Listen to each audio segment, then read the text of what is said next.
안녕하십니까. 아이오바이오 유롱철 대표입니다. 세 번째 제목은 저가 경쟁을 이겨내는 플러스 차별화입니다.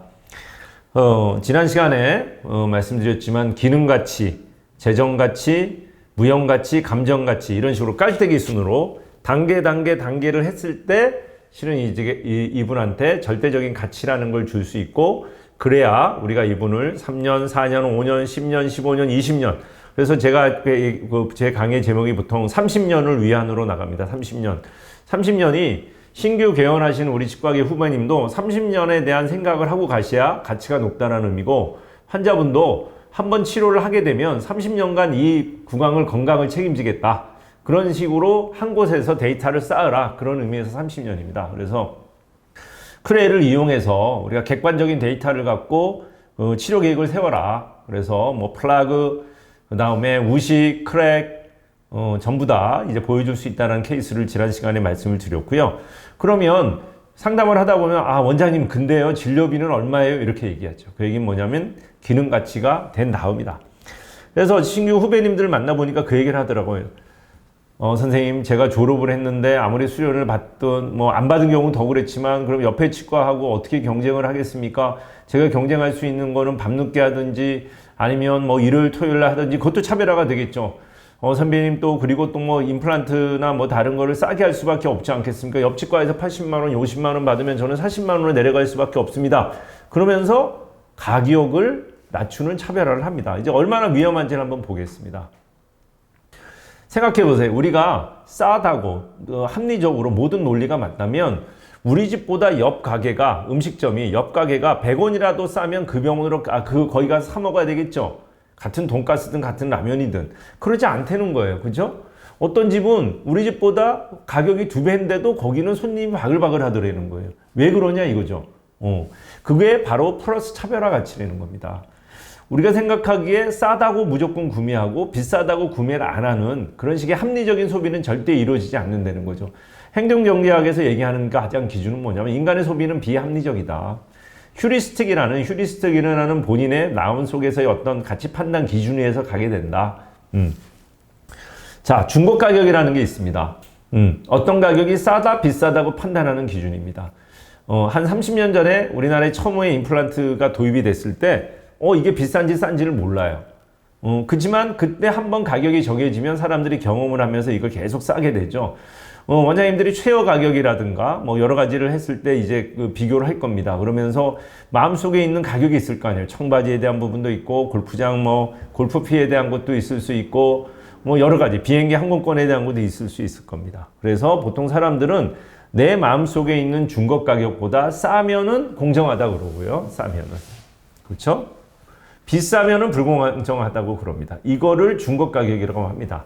근데 여기서 끝났으면 맞아요. 여기서 끝나면 이게 맞아요. 싼 데가 가서 무조건 소비를 하고 비싸면 안 사는 게 맞아요. 근데 어떤 일이 벌어지냐면, 이 중고 가격은 어떻게 결정이 되냐 이거예요. 그래서 베버페이니법이라는 실은 이제 법칙이 있습니다. 생리학자가 얘기한 건데요. 소음, 그 다음에 냄새. 예를 들어서 우리 화면 봅시다. 옛날에는 흑백 TV만 봤을 때도 되게 만족스러웠는데, 그 다음에 컬러 TV가 나오니까 와 그랬어요. 근데 이제는 어때요? 모니터에 대한 이 화질이 좋아지게 돼서 화소수가 올라가야 우리가 만족을 하잖아요. 그런 것처럼 우리가 몸에서 느끼고 판단하는 모든 거는 실은 어떤 기준에 의해서 한다. 그게 베버페이니법이다. 뭐냐? 지금까지 경험했던 모든 거의 평균점이 된다는 거예요. 이게 중고 가격이 된다는 겁니다. 이게 중고 가격이. 자, 아주 간단한 산수 문제 하나 보겠습니다. 자, 우리 앞으로 오늘부터 가서 메뉴판을 보시죠. 고깃집에 가서 메뉴판을 보면 제일 위에 제일 비싼 것부터 있습니다. 생갈비 얼마, 5만원. 그죠? 그 밑에 등심 4만원, 이런 식으로 내려갑니다. 이런 경우는 어떻게 생각하냐면요. 순간 두 개를 봤을 때 평균점이 얼마가 되죠? 45,000원이 돼요. 그럼 45,000원에서 3만원을 바라볼 때 어떻게 됩니까? 저렴하네? 이렇게 생각을 하게 되는 거죠. 그죠? 그래서 이걸 탑다운 방식이라고 합니다. 가장 많이 사용하는 게 식당 메뉴판도 있지만요. 또 하나는 뭐냐면 백화점이죠. 백화점 쇼 윈도에 걸려있는 옷들은 제일 비싼 겁니다. 막 몇 천만 원, 몇 백만 원 이럽니다. 근데 들어가서 봤는데 유사한 모델인데 갑자기 반 가격에 디자인이 있다. 그러면 순간적으로 오, 싸네라고 느끼는 거죠. 그 상시에서 이제 우리가 현혹이 되는 거죠. 현혹이. 이게 행동경제학입니다. 어쩔 수 없이 우리는 비합리적으로 소모를 하니까 네, 머릿속에 컴퓨터처럼 모든 걸 걸러내는 기능이 있는 게 아니니까. 자, 반대로 해볼게요. 그럼 어떨까요? 만약에 공깃밥 5,000원부터 시작하고 계란찜 10,000원 이렇게 한다고 쳐봅시다. 그러면 순간적으로 두 개를 보고 기준점이 뭐가 되죠? 7,500원이 됩니다. 7,500원. 7,500원이 되면 어떻게 되죠? 3만 원을 보고 비싸다라고 얘기를 하는 거죠. 비싸다라고. 합리적인 계산에 의하면 이렇게 나옵니다. 모든 메뉴의 평균은 27,500원인데, 그렇죠? 뭘 먼저 보여주냐에 따라서 달라진다. 그래서 초기값 효과라는 것도 있죠. 먼저 제시하면 무선적으로 선택하는 게 많다라는 얘기도 있고, 탑다운 방식에서 먼저 비싼 거를 제시해주면 밑으로 내려온다는 겁니다. 이런 것처럼 사람들은 비합리적인 방식으로 중고 가격이라는 걸 갖고 결정을 한다는 거죠. 그지만 단호하다. 내가 예상하지 못한 가격은 나쁘다. 이렇게 생각을 한다는 거죠. 그럼 어떻게 되죠?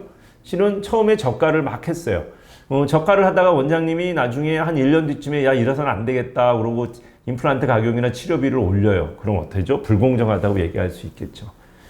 그래서 처음부터 이분들이 뭔가 치료를 할 때 할인을 하면서 가격 조정을 해줄 수 있지만 할인할 때도 명분이 있어야 돼요. 어떤 때는 해줬다가 어떤 때는 안 해줬다 그러면 안 되는 거죠. 그래서 내부적으로 개원을 시작할 때 가장 중요한 건 저는 가격 정책이라고 생각합니다. 그 가격 정책이 옆치과와의 비교가 아니고 우리 병원 내에서 어떻게 운영할지에 대한 부분들이 제일 중요하다. 그지만 아래서 위로, 저렴한 거에 대해서 위로 올릴 수는 절대 없다. 그거를 현상유지 편향이라고 합니다. 자, 한번 볼까요? 이게 제가 그 보초락회 보험이사를 할 때 이제 그 보험 관련해서 일을 할 때 했던 슬라이드입니다. 그 당시 임플란트는 계속 가격이 내려왔어요. 그렇죠?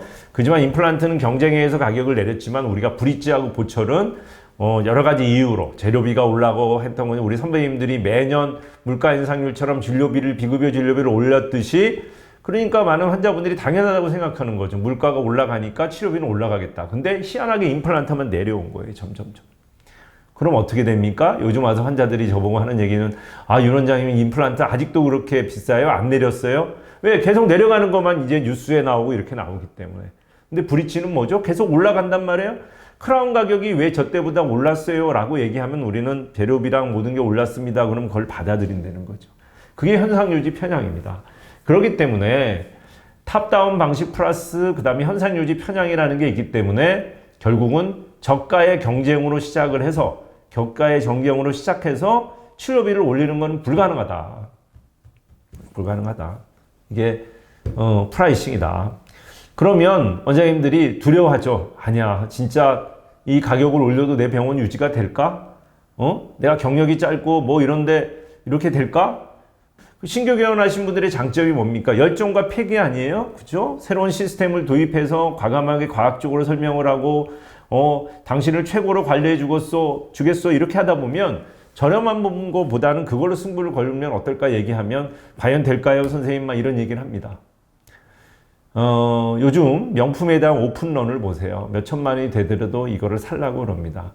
결국은 뭐냐면은 샤넬이라든가 루이비통이랑 이런 것들이 결국은 가격은 올라갈 것이다. 왜? 품귀 현상이 있을 거고 실은 구하기 어려울 거고 쟤네가 내년에 가격 내리는 절대 없을 거야 라는 현상유지 편향이 있잖아요. 그게 우리한테 인식이 있기 때문에 그게 된다는 거죠. 그래서 그리고 구글에서 보면 시간이 갈수록 2004년부터 9년, 15년, 20년이 보면서 여러 가지 정보들을 온라인상에서 많이 얻다 보니까 저렴함보다는 최고이라는 것들의 검색어가 올라가더라.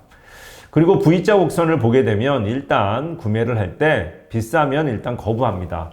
내가 생각하는 중고 가격보다, 그쵸? 비싸면 거부하겠죠? 그리고 가격이 인하되면 구매를 하게 됩니다. 근데 더 낮으면 이사가 되는 거예요. 나는 전에 임플란트를 140만 원인데 갑자기 90만 원이다? 아니야, 이 병원 좀 이상한데? 내가 전에 했을 때 140만 원 좀 비싸다고 했지만 90만 원, 50만 원? 야, 말이 돼? 그런 식으로 뭔가 부족하다고 느끼고 다시 비싸더라도 좀 더 알차게 좋은 걸 원하게 된다는 거죠. 결국 경험이 많아질수록 실은 중고 가격이라는 것들이 평균치이기 때문에 합리적인 방법으로 올 수가 있다. 그래서 비싸더라도 좀 더 알차고 좋은 걸 원하게 된다. 그게 V자 곡선이다. 결국은 내가 옆집과보다 기준 가격이나 대체제는 그거죠. 기준 가격은 뭐죠? 지금 우리 내 마음속에 있는 기준 가격이겠죠. 대체제는 뭐죠? 여기 있는 거랑 옆집 거랑 그걸 비교하겠죠. 그 가격에 의해서 싸다고 해서 무조건 여기서 진료를 받는 거고 비싸다고 해서 안 하는 건 아니다. 거기서 어떤 플러스 차별화를 가치를 줄 거냐. 저는 이렇게 영상이라고 봅니다. 영상의학이 메디칼에서는 엄청 발전을 했습니다. 언제까지 우리가 환자 입안으로 머리를 집어넣고 진료를 시작할까요?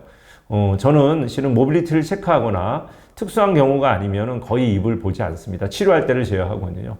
모든 걸 영상 장비로 봅니다. 엑스레이, 큐레이를 갖고 하고 과거에 큐레이 캠을 비교하면서 어떤 변화가 있는지 처음에는 환자분들도 섭섭했지만 나중에 어떻게 되면 그 사진 보고 안 하나요? 그 사진 찍어주세요. 보내주세요. 이런 얘기를 합니다. 인지가 되는 거죠. 그리고 두 번째는 뭐냐면 저희가 이번 하반기에 이제 마지막 시간에 보여드리겠지만 이런 실은 위험도 평가에 대한 프로그램을 만들었습니다.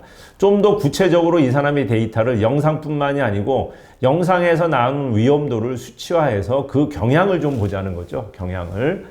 그래서 아마 다음 시간에 요거에 대한 걸 자세히 보여드릴 거고요. 지금 보는 것처럼 생체 구강라이라는 컨셉도 만들어서 이 분의 위험도에 대한 부분들을 계속 지속적으로 얘기해 주면서 관리 필요치야, 꼭 관리해야 될 치료와 회복해야 될 치아에 대한 정보들을 계속 비교하게 됩니다. 이게 플러스 차별화 가치입니다. 물론 마이너스 차별화도 있죠. 왜 큐레이를 찍으려니까 번거롭다, 시간이 걸린다, 화질이 구강 카메라에 비해서 떨어진다. 선생님들, 큐레이는 구강 카메라가 아닙니다. 구강 카메라는 실은 이제 입안에는 그냥 사진만을 가져오잖아요. 저희는 의료기기입니다. 그 안에 형광을 잡아놓기 위한 필터도 들어가고 실은 여러 가지 구조가 있기 때문에 실은 화질 면에서는 조금 떨어질 수 있지만 비교 자체를 구강 카메라가 아니고 엑스레이라고 생각을 해야 되고요. 실은 30분을 위한 저는 3분이라는 게 다음 시간에 준비했는데 왜 3분이냐면 3분만 좀 더 투자를 하면 엄청난 데이터를 모을 수 있다는 거죠. 큐레이를. 자, 모든 거는 플러스 차별화가 있고 마이너스 차별화가 있습니다. 실은 여기에 실은 플러스 마이너스를 했을 때 실은 가격이 되는 거고요. 그래서 무조건 싸다고 해서 실은 구매하고 비싸다고 해서 구매를 안 하는 게 아니다. 내가 어떤 플러스 차별화 가치를 만들 거냐에 따라서 가격은 얼마든지 융통성이 있다. 그래서 차별화 요소로 실은 가격을 가져가지는 말자. 그리고 어떤 가치를 줄 것인가에 대한 가치로서 플러스 차별화 가치로서 병원을 경영해 보자. 그게 저가 경쟁을 이겨내는 플러스 차별화 이번 시간의 주제입니다. 감사합니다.